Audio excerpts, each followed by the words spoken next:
નમસ્કાર વાલા વિદ્યાર્થી મિત્રો, હું કનુભાઈ ગુરુજી આપ સૌનું હાર્દિક સ્વાગત કરું છું. વિદ્યાર્થી મિત્રો, આજે આપણે સ્વાધ્યાય 9.1નો દાખલા નંબર 6 શીખીશું. અને જો તમે મારી ચેનલ ઉપર નવા હોય તો ચેનલને સબસ્ક્રાઈબ કરી દેજો. સૌપ્રથમ આ દાખલાની રકમ વાંચીએ, રકમનો પૂરેપૂરો અભ્યાસ કરવાનો, પછી એના આધારે આપણે આકૃતિ દોરવાની હોય છે. તો રકમ પૂરેપૂરી સમજાવી જોઈએ, એટલે પહેલા શબ્દથી છેલ્લા શબ્દ સુધી રકમ છે એને વ્યવસ્થિત વાંચવાની. 1.5 મીટર ઊંચો એક છોકરો એક 30 મીટર ઊંચી ઇમારતથી કોઈક અંતરે ઊભેલ છે. હવે જ્યારે તે ઇમારત તરફ ચાલવાનું શરૂ કરે છે ત્યારે કેટલાક સમય પછી તેની આંખથી ઇમારતની ટોચના ઉચ્છેદ કોણનું માપ 30 અંશથી વધીને 60 અંશ થાય છે. તો તે કેટલું અંતર ચાલ્યો હશે? બરાબર. તો આની અંદર 1.5 મીટર ઊંચો એક છોકરો છે, એટલે અહીંયા આપણે ડીઈ જે છે 1.5 મીટર ઊંચો છોકરો લીધો છે અને 30 મીટર ઊંચી ઇમારતથી એ દૂર ઊભો છે. અહીંયા એજી છે 30 મીટર ઊંચી ઇમારત છે. હવે આ છોકરો જ્યારે અહીંયા ઊભો છે ત્યારે એની આંખથી ઉચ્છેદ કોણ છે 30 અંશ, ઇમારતની ટોચનો ઉચ્છેદ કોણ. હવે ઇમારત તરફ એ ચાલવાનું શરૂ કરે છે તો આ ઉચ્છેદ કોણ વધતો 60 અંશ થાય છે. આપણે અહીંયા ડીથી સી બિંદુ સુધી પહોંચ્યો, એનો ઉચ્છેદ કોણ 30 અંશથી વધીને 60 અંશ થયો, ત્યારે કેટલું ચાલ્યો હશે એ આપણે શોધવાનું છે. બરાબર છે. તો આ રીતના આપણે અહીંયા વ્યવસ્થિત આકૃતિ દોરી દેવાની છે. મેં પહેલથી જ દોરી દીધી છે, એટલે શું આપણે એની અંદર સમય બહુ આપવો ના પડે. હવે આના દાખલાને કઈ રીતનો ગણી શકાય, ખાસ તમને સમજણ પડવી જોઈએ. પહેલાં તો સમજપૂર્વક આકૃતિ દોરવાની છે, અને આકૃતિ દોર્યા પછી તમને સમજણ પડ્યું કે દાખલાનો જવાબ આપણે કઈ રીતનો મેળવી શકીશું. બરાબર. આ દાખલા છે આપણને ખબર છે કે ટોટલ 5 સ્ટેપની અંદર ગણાતા હોય છે. એની અંદર પહેલું સ્ટેપ છે આકૃતિ દોરવાની, તો પહેલું સ્ટેપ આપણું પતી ગયું છે. બીજા સ્ટેપની અંદર આકૃતિમાં જે આપેલું હોય વર્ણન કરવાનું હોય છે. ત્રીજા સ્ટેપની અંદર આની અંદર જેટલા માપ આપેલા છે એ લખવાના હોય છે. પછી જરૂર પડે તો ચોથા સ્ટેપની અંદર ચલ ધારવાનો હોય છે. અને પાંચમા સ્ટેપની અંદર ગુણોત્તરનો ઉપયોગ કરવાનો હોય છે, સાઇન કોસ ટેન કોટ, જેની આપણને જરૂર પડે એની. બરાબર. હવે આ દાખલો કઈ રીતનો ગણાય, તો આપણે અહીંયા ડીસી શોધવો છે. તો તમારે શું કરવું પડે? પહેલાં આખા બીડી શોધવા પડે. આખા બીડી શોધી દીધા પછી એમાંથી તમે બીસી શોધીને બાદ કરી દેશો એટલે તમને આ ડીસી મળી જશે. આ દાખલાનો મેઇન પોઈન્ટ આ છે કે પહેલાં આખા બીડી શોધી લો અને પછી એમાંથી આ બીસી છે બાદ કરી દો તો તમને ડીસી છે મળી જશે. તો આ દાખલામાં આપણે પહેલાં tan 30 શોધીશું. tan 30ના આધારે આપણને એ બી ઉપરથી આખા બીડી મળી જશે. અને અહીંયા tan 60 લઈશું તો અહીંયા પણ એ બીના આધારે બીસી મળી જશે. આખા બીડીમાંથી બીસી બાદ કરો એટલે જવાબ આપણો મળી જશે. છે ને સરળ? તો ચલો આને ગણવાની શરૂઆત કરીએ. સૌપ્રથમ પહેલું સ્ટેપ આપણું પતી ગયું છે આકૃતિ દોરવાનું.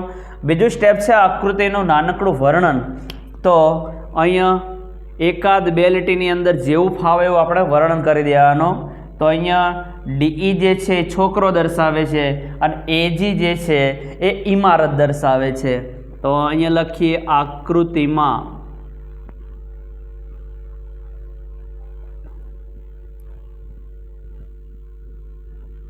ડીઈ છોકરો દર્શાવે છે અને એજી આખા એજી જ્યાં 30 મીટર મેં લખ્યું છે એ ઇમારત છે 30 મીટરની, અને એજી ઇમારત દર્શાવે છે. હવે અહીંયા આ આકૃતિમાં જેટલા માપ છે ને લખી દેવાના. આપણે પહેલાં મોટો ત્રિકોણ એ બી ડી છે એનો માપ લખીએ, ખૂણાના પહેલાં લખી દઈશું, પછી જે લંબાઈઓ છે લખીએ. ત્રિકોણ એ બી ડીમાં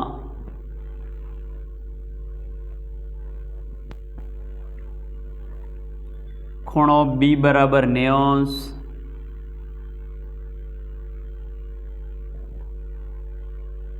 અને ખૂણો ડી અહીંયા એકાક્ષરી નામ લખશો તો ચાલશે, કારણ કે એ બી ડી પર્ટિક્યુલર નામ આપી દીધું છે એટલે એકલા ડી લખી શકાય. ખૂણો ડી બરાબર 30 અંશ. પછી આ નાનો ત્રિકોણ લઈએ, ત્રિકોણ એ બી સી,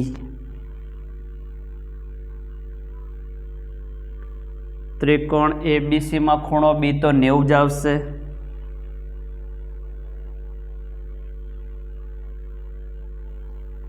અને આની અંદર પણ એકાક્ષરી નામ ખૂણો સી લખશો તો ચાલશે. ખૂણો સી બરાબર 60°. ખૂણાના માપ આવી ગયા છે. હવે જેટલી લંબાઈઓ છે લખી દઈએ. પહેલાં તો અહીંયા DEGB જે છે એ લંબચોરસ બને છે, તો આ 1.5 છે, તો બીજી પણ 1.5 જ હોય. તો બીજી બરાબર તથા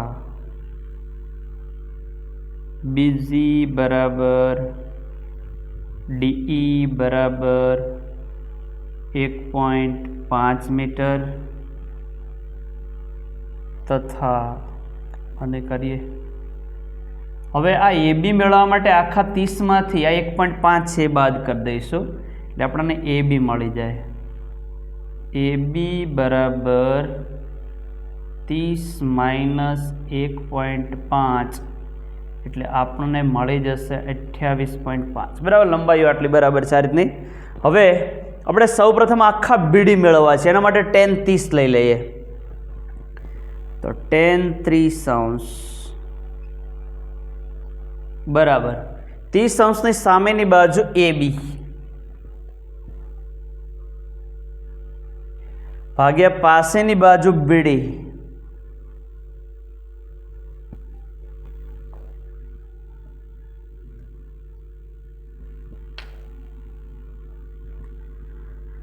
tan 30નું મૂલ્ય છે 1/3.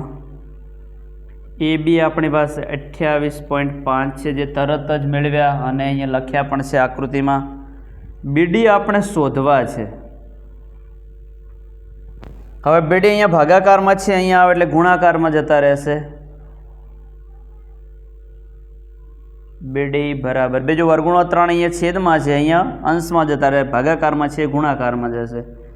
એટલે 28.5 વર્ગુણમાં 3 મીટર. બરાબર, આખા જે BD છે આપણને 28.5 વર્ગુણમાં 3 મીટર મળ્યા.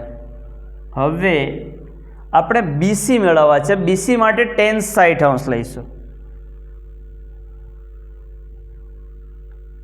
tan 60°. 60°ની સામેની બાજુ AB, પાસેની બાજુ BC. તેથી tan 60નું મૂલ્ય છે વર્ગુણમાં 3. AB એના એ જ 28.5. BC આપણે શોધવા છે. BC હવે અહીંયા ભાગાકારમાં છે, ગુણાકારમાં જશે, તો BC ને કરતા કરી દઈએ. 28.5 વર્ગુણો 3 અહીંયા ગુણાકારમાં છે, ભાગાકારમાં જશે, પર છે નીચે જશે. જો આપણી પાસે હવે આખા BD પણ છે અને હવે BC પણ છે. આપણે અહીંયા છોકરાએ કાપેલું અંતર DC શોધવું છે. બરાબર, તો છોકરાએ કાપેલું અંતર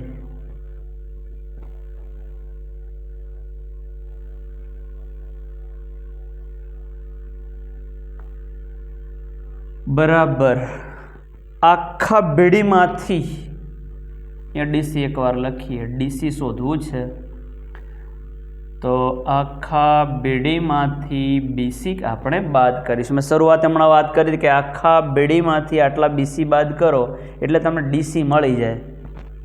હવે આપણી પાસે BD જે છે 28.5 વર્ગુણો 3 છે, તો અહીંયા લખીએ 28.5 વર્ગુણમાં 3 માઇનસ BC છે 28.5 છેદમાં વર્ગુણો 3. 28.5 છેદમાં વર્ગુણો 3. વર્ગુણો 3 છે, એનો લસા લઈ લઈએ. 28.5 વર્ગુણો 3 ને અહીંયા આમ ક્રોસ ગુણાકાર કરી દો. વર્ગુણો 3 ગુણ્યા વર્ગુણો 3 એટલે પૂરેપૂરા 3. 28.5 એમને એમ લખી દઈએ. બરાબર વર્ગુણો 3. હવે આનો ગુણાકાર કરીએ તો 3 × 5 = 15, 15 નો 5 વધ્યા 1, 3 × 8 = 24, 24 ને 1 = 25, 3 × 2 = 6, 6 ને 2 = 8. પોઈન્ટ પછી 1 અંક છે તો 1 અંક કાપીને પોઈન્ટ મૂકી દઈએ 28.5 બરાબર છેદમાં વર્ગમૂળમાં 3 5માંથી 5 જાય તો 0 15માંથી 8 જાય તો 7 7માંથી 2 જાય તો 5 બરાબર છે 57 છેદમાં વર્ગમૂળમાં 3 હવે તમે સમીકરણ કરીને જવાબ લાવી શકો પણ આપણે 57ના અવયવો પાડીને જવાબ લાવીએ 19 તરી 57 મળે એમાં 3ના 2 અવયવો પાડીને વર્ગમૂળો 3 ઉડી જશે એટલે સીધો જવાબ આવી જશે સમીકરણ કરવાની જરૂર ના પડે અહીંયા લખીએ 19 તરી 57 ને છેદમાં છે વર્ગમૂળમાં 3 આના 2 અવયવો પડશે વર્ગમૂળમાં 3 ગુણ્યા વર્ગમૂળમાં 3 એમ વર્ગમૂળમાં 3 ઉડી જાય બરાબર 19 વધ્યા અને વર્ગમૂળમાં 3 વધ્યા ઓકે સરળતાથી જવાબ આવી ગયો ને તો અહીંયા હવે કહી શકીએ કે આ છોકરો જે છે ને 19 વર્ગમૂળમાં 3 મીટર ચાલ્યો હશે તેથી છોકરો ઇમારત તરફ 19 વર્ગમૂળમાં 3 મીટર અંતર ચાલ્યો હશે ઓકે તો આ રીતે દાખલો છે ને ગણી શકાય વિદ્યાર્થી મિત્રો આ જે પ્રકરણ છે એનું પ્લેલિસ્ટ બનાવેલું છે જેની અંદર થિયરી સ્વાધ્યાય 9.1નો પહેલો બીજો ત્રીજો ચોથો અને 5 દાખલા મુકાઈ ગયેલા છે તો એને જોઈને શીખવાનો પ્રયત્ન કરજો અને બીજા પણ જે ચેપ્ટરો ચાલ્યા છે એનું પ્લેલિસ્ટ બધાના બનાવેલા છે થિયરી સહિત અને સ્વાધ્યાયનો એક દાખલો અને ઉદાહરણ સહિત બનાવેલા છે તો એને જોઈને શીખવાનો પ્રયત્ન કરજો અને વિદ્યાર્થી મિત્રો તમે મારી ચેનલને હજુ સબસ્ક્રાઈબ ના કરી હોય તો સબસ્ક્રાઈબ કરી દેજો થેન્ક યુ વેરી મચ ખૂબ ખૂબ ધન્યવાદ જય મા સરસ્વતી